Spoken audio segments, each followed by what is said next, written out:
মুসলমান বন্ধুগণ, গভীর মনোযোগ। ওই ইহুদির মেয়ে একদিন বাড়িতে চলে গিয়েছে। বাড়িতে যাওয়ার পরে তার বাবা ইহুদি বলছে, মা রে, বয়স তোমার কম হয় নাই, অনেক বড় হয়ে গেছো, বিয়ের বয়স হয়ে গেছে। মা, তুমি একমাত্র আমার মেয়ে,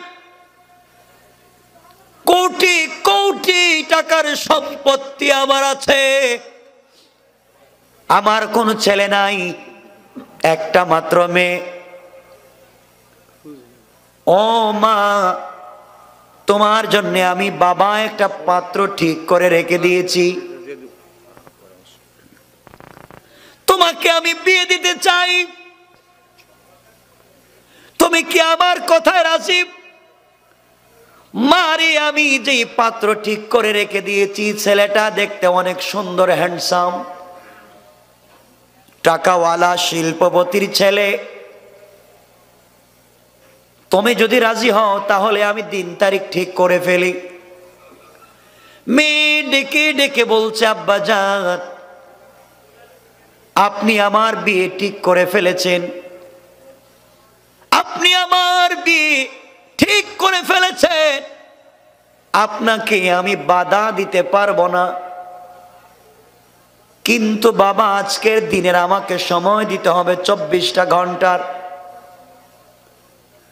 আগামী কালকে আপনার কাছে ফাইনাল ডিসিশন জানাইয়া দেব। একটা ইহুদির মেয়ে বাবার সঙ্গে ওই কথা বলে চিন্তা করেছে, আমার বাবা অবশ্যই আমার জন্য ভালো চায়, বাবা যেহেতু বিয়ে ঠিক করে ফেলেছে, ওই বিয়েতে রাজি হব কিনা পরামর্শ করবার জন্য অনেক বন্ধু বান্ধব আছে। এই দুনিয়ায় কেউ আমাকে সুন্দর পরামর্শ দিবে না, কিন্তু আমার দীর্ঘদিনের বান্ধবী মুসলিম মেয়ে হযরতে ফাতেমা, তার কাছে যদি চলে যায়, ওর কাছে যদি আমি পরামর্শ চাই, আমার মন বলতেছে ফাতেমা কোনদিন ভুল পরামর্শ দিবে না। কোন সুবহানাল্লাহ। মেয়েটা ফাতেমার সঙ্গে পরামর্শ করতে চায়, বাবা বিয়ে ঠিক করেছে। আর আমাদের সব জায়গায়, আমাদের বাংলাদেশে হাই প্রোফাইল সোসাইটিতে যারা থাকেন, তাদের মেয়ের জন্য যদি তাদের বাবা অথবা ভাই কোনো ছেলে ঠিক করে, মেয়ে বলে, বাবা আই এম সরি, আপনি এগুলো কি করতে চাচ্ছেন, আমি ম্যাচুরেড, আপনি আমার জন্য ছেলে ঠিক করবেন, আমি তো কলেজে পড়ার সময় 7 বছর আগে কাম সাইরা লইছি। নাউজুবিল্লাহ বললেন? সবাই বলেন না জোরে নাউজুবিল্লাহ? আছে না নাই? সমাজ কত খারাপ। আমার বন্ধুগণ, এক পর্যায়ে এই ইহুদির মেয়েটা দৌড়াইয়া হযরতে ফাতেমার কাছে এসে বলছে, বোন রে, তোমার সঙ্গে আজকে লাইফের একটা বড় সিদ্ধান্তে যেতে চাই, তুমি আমার জিন্দগির সব থেকে বড় পরামর্শ আজকে দিবা। ফাতেমা ডেকে ডেকে বললেন, বোন রে, তুমি আমার কাছে জীবনের কি পরামর্শ চাও? ইহুদি ডেকে ডেকে বলছে, ফাতেমা, আমার বাবা আমার জন্য একটা ইহুদির ছেলে, শিল্পপতির ছেলে, হ্যান্ডসাম একটা ছেলেকে পাত্র হিসাবে ঠিক করে ফেলেছেন। বাবার কাছ থেকে সময় নিয়ে এসেছি,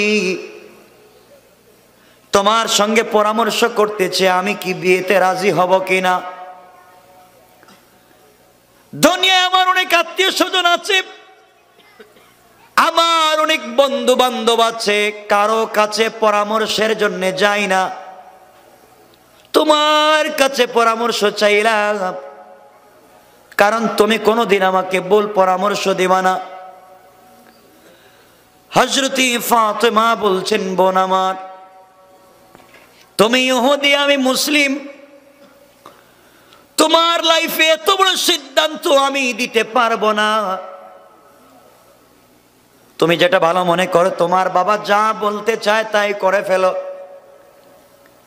মেয়েটা বলছে, বোন রে, তুমি যদি সিদ্ধান্ত না দাও আমি কোনো কথাই বলতে চাই না, প্রয়োজনে জিন্দেগিতে বিয়ে করব না, কিন্তু আমি জানি আমার বাবা আমাকে যেই পরামর্শ দিবে, আমাকে যেই সিদ্ধান্ত দিবে, তুমি যদি আমাকে পরামর্শ দাও, আমার মন বলতেছে পৃথিবীর মানুষ আমাকে যেই পরামর্শ দিবে, সকল মানুষ একটা পরামর্শ দিল, আর এর বিপরীতে ফাতেমা তুমি যদি আমাকে পরামর্শ দাও, আমি তোমার পরামর্শ মেনে নিতে রাজি।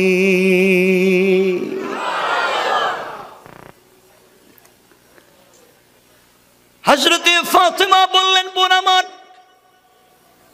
যেহেতু তোমার বাবা তোমার জন্য ভালো একটা ছেলে ঠিক করে ফেলেছেন,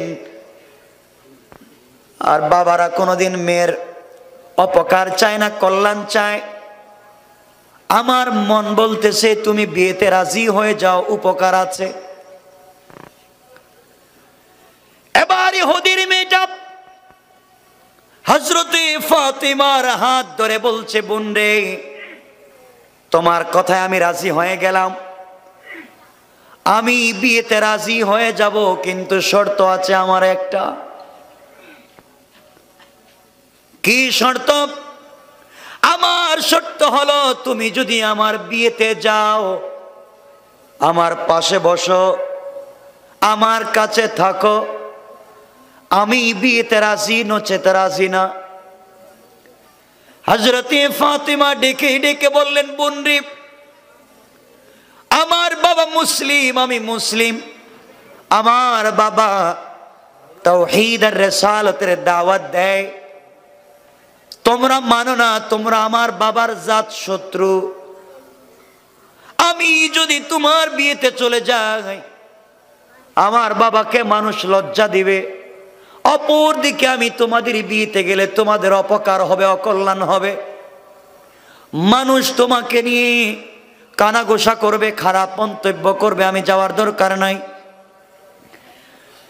এবার ইহুদির মেয়ে হযরতে ফাতেমাকে জড়ায়া ডেকে ডেকে বলছে, বোন রে, আমি কথা দিলাম, আমি আমার সৃষ্টিকর্তার নামে শপথ করে বললাম, তুমি যদি আমার বিয়েতে না যাও, জিন্দেগি চলে যেতে পারে, কিন্তু আমি বিয়ে করব না। এবার হযরতে ফাতেমা ডেকে ডেকে বললেন, বোন, তুমি যদি এত কঠিন কথা বলে ফেলো,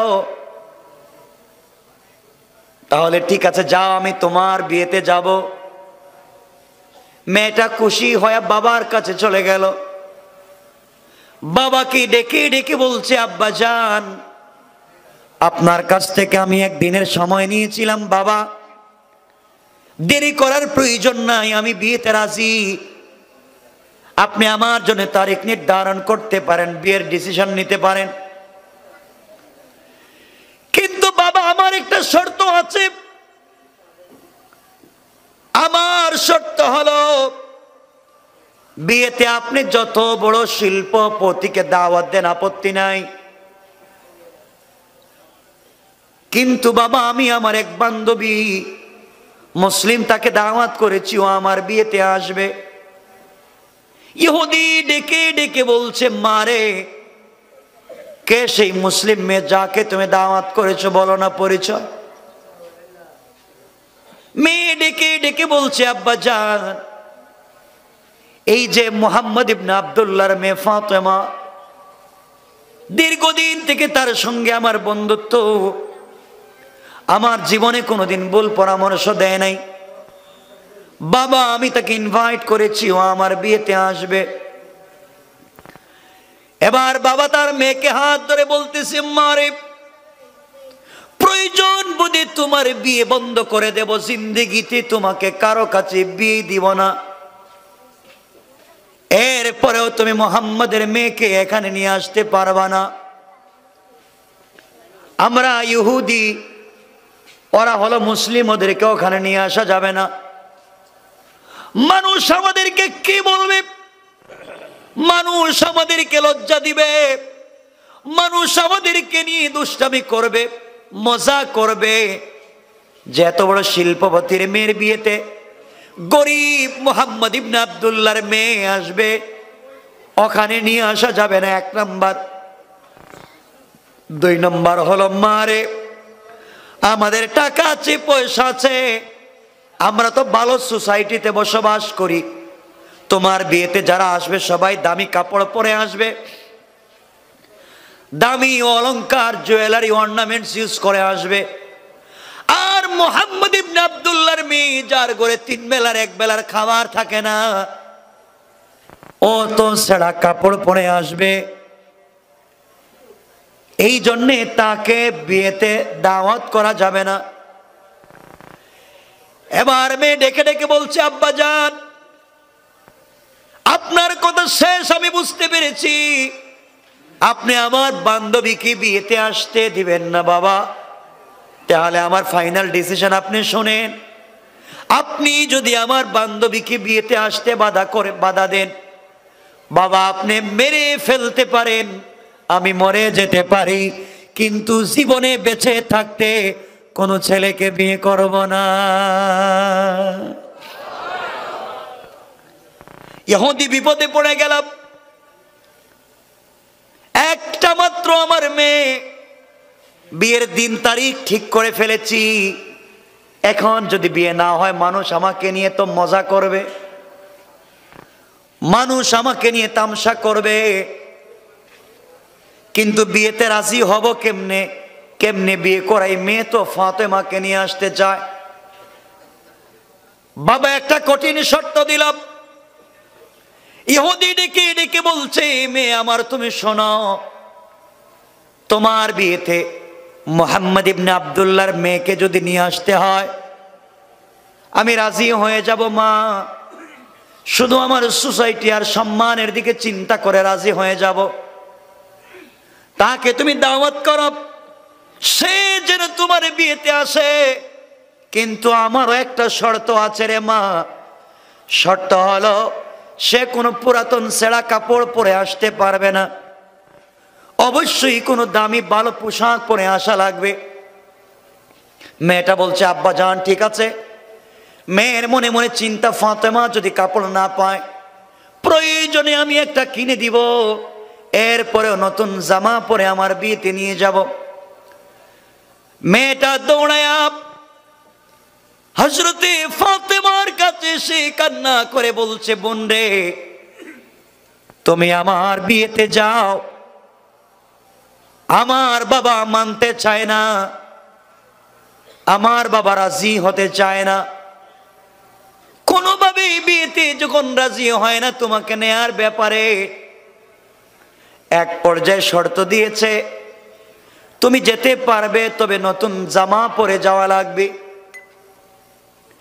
হযরতে ফাতেমা চোখের পানি ছেড়ে দিলেন আর ডেকে বললেন, বোন রে, তুই কেমনি বললি নতুন জামা পরে তোর বিয়েতে আমি যাব?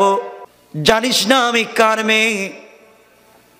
আমার বাবা আল্লাহর কাছে চাইলে দুনিয়াকে স্বর্ণ বানায়া দিতে পারতেন,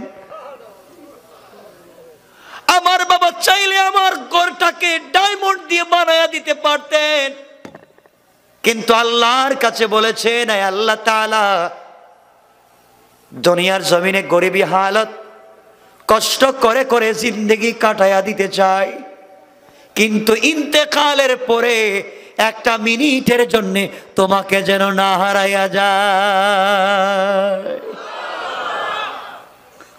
আমার বোন, যেই ঘরে 3 বেলার 1 বেলার খাবার থাকে না, যার পরনে কোনোদিন নতুন জামা পরা হয় নাই, আমি কোথায় ড্রেস পাবো আর তোমার বিয়েতে যাব? 12:15 হয়ে গেছে, কতক্ষণ চালাবো?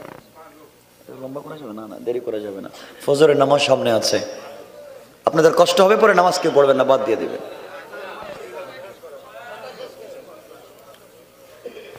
কয়েক মিনিট কথা বলবো, পরে রেখে দিব, ঠিক আছে তো? কে কিছু বলবেন না। রাত্র 12:15। আমার মুসলমান বন্ধুগণ, হযরতে ফাতেমা বলছেন, বোন রে, এমন দিনও চলে যায় আমাদের ঘরের চুলায় আগুন জ্বলে না, শুকনা খেজুর খেয়ে রাত দিন কাটাইয়া দেই। তুমি আমাকে বলছো নতুন জামার জন্যে।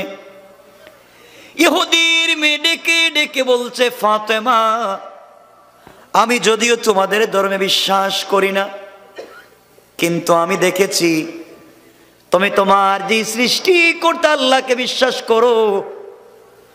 আমার বিশ্বাস, তুমি যদি তোমার আল্লাহর কাছে চেয়ে যাও, কিছু চেয়ে ফেলো, তোমার আল্লাহ অবশ্যই তোমার হাতকে ফিরাইয়া দিবে না।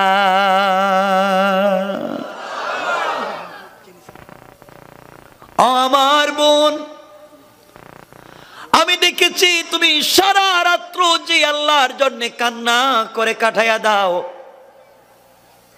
এই আল্লাহর কাছে যদি তুমি কিছু চাও, আমার মন বলতেছি আল্লাহ তোমাকে ফিরাইয়া দিবে না। ফাতেমা আবেগী হয়ে গেলেন। আবেগী হয়ে এক পর্যায়ে বলে ফেললেন, বোন রে, ইনশাআল্লাহ কথা দিলাম, আমি তোমার বিয়েতে যাব এবং পৃথিবীর সব থেকে দামি কাপড় পরে যাব। কোন সুবহানাল্লাহ। ঘরে কোনো কাপড় আছে? কথা কয় না কেন? টাকা পয়সা আছে? বলে ফেলছি ইনশাআল্লাহ যাব। আমার বন্ধুগণ, মেয়েটা চলে গিয়েছে, তার বাবার কাছে গিয়ে বলছে, আব্বা জান, ফাতেমাকে বলেছি ও কিন্তু আমার বিয়েতে আসবে এবং কথা দিয়েছে পৃথিবীর সব থেকে দামি কাপড় পরে আসবে, নচেত আসবে না। ইহুদি মনে মনে ভাবতে লাগলো, ঠিক আছে, তাইলে ও কাপড় পাবে না, তোমার বিয়েতেও আসতে পারবে না। এদিকে বিয়ের দিন শুরু হয়ে গেল, আগামীকালকে বিয়ে। সংক্ষেপ করে বলছিল মুসলমান, ঈশার পরে ফাতেমা চিন্তা করলেন আগামীকালকে বিয়ে, এখন পর্যন্ত কাপড়ের কোনো ব্যবস্থা হয় নাই, আমি তো ওয়াদা করেছি বিয়েতে যাব, কিন্তু কেমনে যে কাপড় যে নাই। আল্লাহ বলে দিয়েছেন, গোলাম রে, কোনো বিপদে পড়ে গেলে কিছু সাহায্যের যদি প্রয়োজন হয়, ধৈর্য ধারণ করবা আর সালাত পড়বা। ধৈর্য ধারণ করে নামাজের সিজদায় গিয়ে যদি আমি আল্লাহকে বলো, গোলাম তোর দিল যদি পরিষ্কার হয় রে গোলাম, চাইতে দেরি হবে, আমি আল্লাহর পক্ষ থেকে সাহায্য আসতে দেরি হবে না। হযরতে ফাতেমা গভীর রজনীতে জায়নামাজ বিছায়া আল্লাহকে ডাক দিয়া বলছেন, আল্লাহ তাআলা, আমি সারাদিন টেনশনে থাকি, দিন শেষ হয় না কেন, দিন শেষ হয় না কেন, রাত্র হয়ে গেলে তোমার সঙ্গে একা একা কথা বলতে চাই আল্লাহ। দুনিয়ার জমিনের কেউ জানে না তোমার সঙ্গে আমার কেমন সম্পর্ক। সারাদিন না কে রোজা রাখি, রাত্র বেলাও ঘরে কোনোদিন খাবার থাকে না, এরপরেও গভীর রজনীতে সিজদায় পড়ে যখন আমি যাই তোমার কাছে কিছু চাই, নামাজের ভিতরে আমি ফাতেমা যখন সূরা ফাতিহা তেলাওয়াত করি, ওগো মুনিব, ওগো আল্লাহ, তুমি তো আমার প্রত্যেকটা আয়াতের সঙ্গে এমন সুন্দর করে তুমি জবাব দাও যেন তোমার কণ্ঠের আওয়াজ আমি ফাতেমা আমার কানে শুনি। আয় আল্লাহ তাআলা, এই জন্যে আমি তোমার প্রেমে তো পাগল হয়ে আছি। দিন হয়ে গেলে চিন্তা করি রাত্র আসে না কেন, যত তাড়াতাড়ি রাত্র আসবে তত তাড়াতাড়ি তোমার সঙ্গে কথা বলবো। আয় আল্লাহ তাআলা, তোমার সঙ্গে আমার দীর্ঘদিনের সম্পর্ক, প্রতিদিন তুমি আমাকে বলো তোমার কাছে কিছু চাওয়ার জন্যে, আল্লাহ আমি তো তোমার কাছে কিছুই চাই না, গাড়ি চাই না, বাড়ি চাই না, সম্পত্তি চাই না, কিছুই চাইলাম না। আজকে তোমার কাছে আমি ফাতেমা একটা জিনিস চাইবো। আয় আল্লাহ তাআলা, ওই জিনিস আমার সৌন্দর্যের জন্যে না, আমার জৈবিক চাহিদা পূরণের জন্যে না, আমাকে সুন্দর লাগবার জন্যে না। আয় আল্লাহ, তোমার কাছে একটা জিনিস চাইবো, ওই জিনিস তুমি আমাকে দিবা। আমার বাবা দ্বীনের দাওয়াত নিয়ে পাবলিকের কাছে যায়, কালিমার দাওয়াত নিয়ে বাহিরে যায়, কিন্তু আমি দ্বীনের দাওয়াত নিয়ে যেতে পারি না মেয়ে হওয়ার কারণে। বাবার সঙ্গে কালিমার দাওয়াতে বাহিরে যেতে পারি না। আজ আমি তোমার কাছে একটা কাপড়ের আবদার করলাম, তুমি আমাকে একটা কাপড় দিবা। আগামী কালকে ইহুদির মেয়ের বিয়েতে যাব।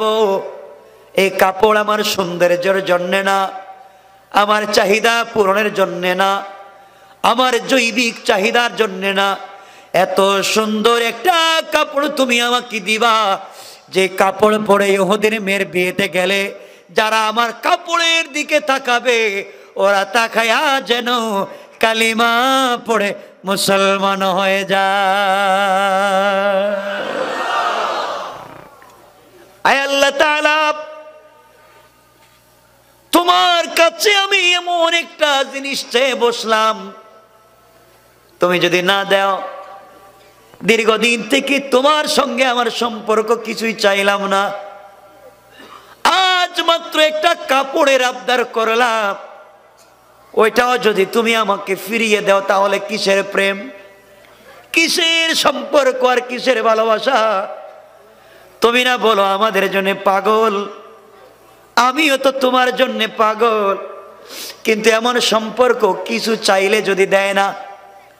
আয় আল্লাহ তাআলা, জানি তুমি আমার কথা শুনতেছো, কালকে আমি বিয়েতে যাব, মনিব তুমি আমাকে কাপড়ের ব্যবস্থা করে দাও।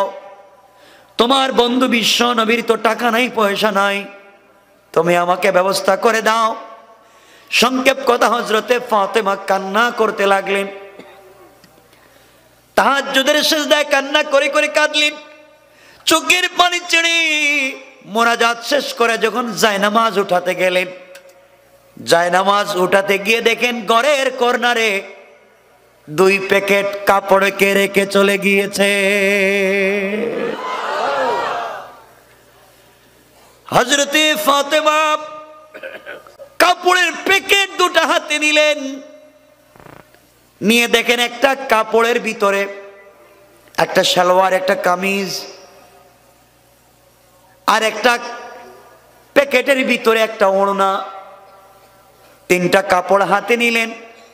আশ্চর্য হয়ে গেলেন, ঘরের ভিতরে কাউকে আসতে দেখলাম না। কে আসলো? এত সুন্দর প্যাকেট রেখে গেল, এটা দুনিয়ার কোনো প্যাকেট তো মনে হয় না। হযরতে ফাতেমা যখন প্যাকেটের মুখ খুলে দিয়েছে, খুলতে দেরি হয়েছে, জান্নাতুল ফিরদাউসের মেশকে আম্বরের ঘ্রাণ বের হওয়া শুরু হয়ে গেছে। প্যাকেট 2টা হাতে নিলেন, দৌড়ায়া বাবার কাছে চলে গেলেন, আব্বা জানকে জড়ায়া ধরে বলছেন, আব্বা জান, আমি আশ্চর্য বাবা, তাহাজ্জুদের নামাজে ছিলাম, আল্লাহর কাছে একটা কাপড়ের আবদার করেছি, মোনাজাত শেষ করে দেখি কে ঘরের ভিতরে কাপড় রেখে গেল, চিনি না, জানি না। বিশ্বনবী কাপড়গুলা হাতে নিলেন, কাপড় খুললেন, এগুলা তো দুনিয়ার কোনো কাপড় বলে মনে হয় না। জিবরিল আমিন হাজির হয়ে গেলেন, আমার নবীকে কানে কানে বলে দিয়েছে, পয়গম্বরে আরবি, আপনি জানেন না আপনার মেয়েটা আল্লাহর সঙ্গে কেমন সম্পর্ক করেছে, আজকে আল্লাহর কাছে একটা কাপড়ের আবদার করেছে, আল্লাহ খুশি হয়ে ভালোবেসে জান্নাতুল ফিরদাউস থেকে আমার মাধ্যমে কাপড় পৌঁছায়া দিয়েছে।